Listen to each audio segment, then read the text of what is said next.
Hey, what's up, everybody? True Boxing here. Thank you for coming back to Get Hit with the Truth. So today we are doing the 2023 top 10s, and this is going to be on my number 8 welterweight in the world right now, undefeated contender Cody Crowley.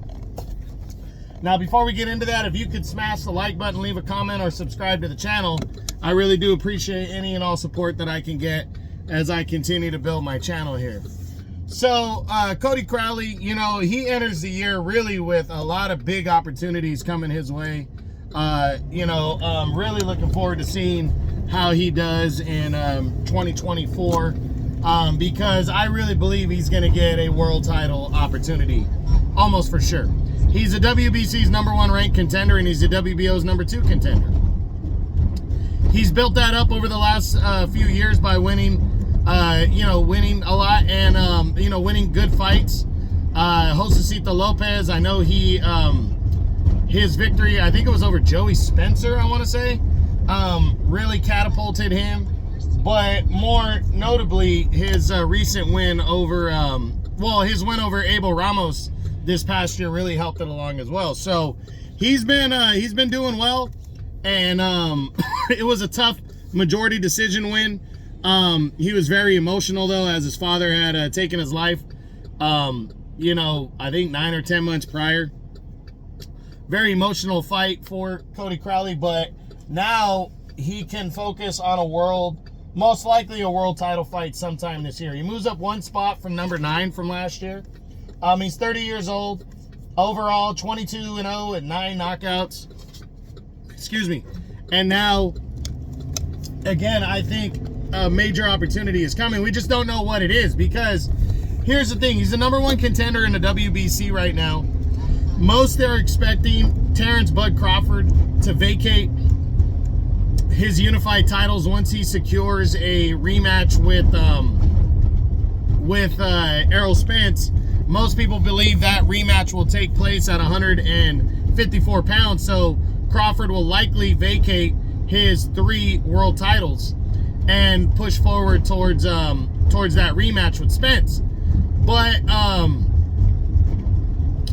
if that indeed does happen, Mario Barrios in the WBC will be upgraded to the full world champion. We know that. It's up to the WBC what they're going to allow. Now, the rumors I've been hearing is that Mario Barrios and Jerome Boots Ennis are talking about unifying belts once Crawford decides that. They want to unify the IBF and WBC titles. And I think that still leaves Crowley an opportunity in the WBC for the second half of the year, plus it's a PBC guy. He could probably face Boots Ennis, or he could probably face the winner of that fight, given the fact that he's the #1 contender in the WBC right now.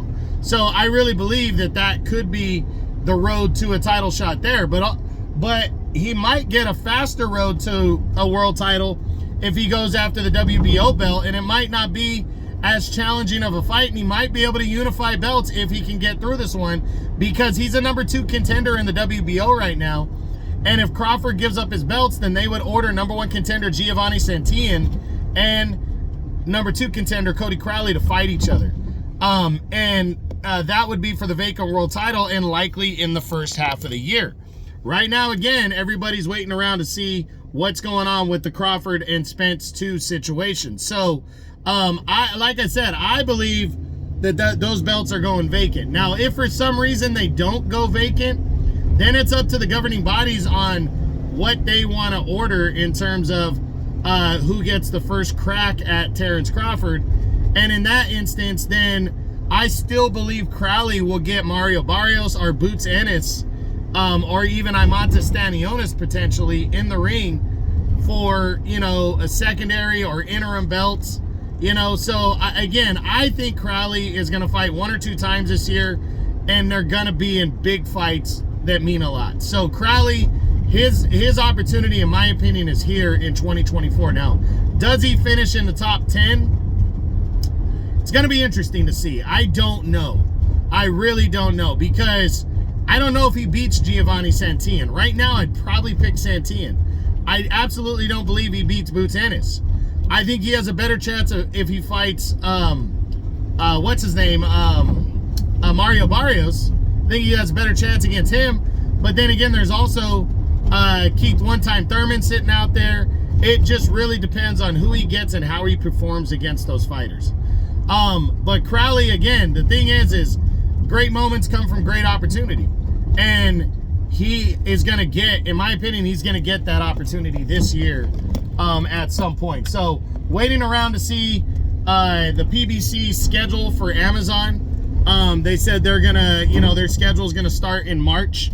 And I'm waiting around to see what the PBC is planning and what they're going to decide. But I hope that Cody Crowley really gets a good opportunity in his next fight. So we'll see what happens. But that's it. That's what I got. That's my 2023 top 10 on my number 8 welterweight in the world right now at 147 pounds. The undefeated contender, Cody Crowley. Hope you enjoyed the video. If you did, smash the like button, leave a comment, or subscribe to the channel. I appreciate any and all support. This is True Boxing. You've been hit with the truth.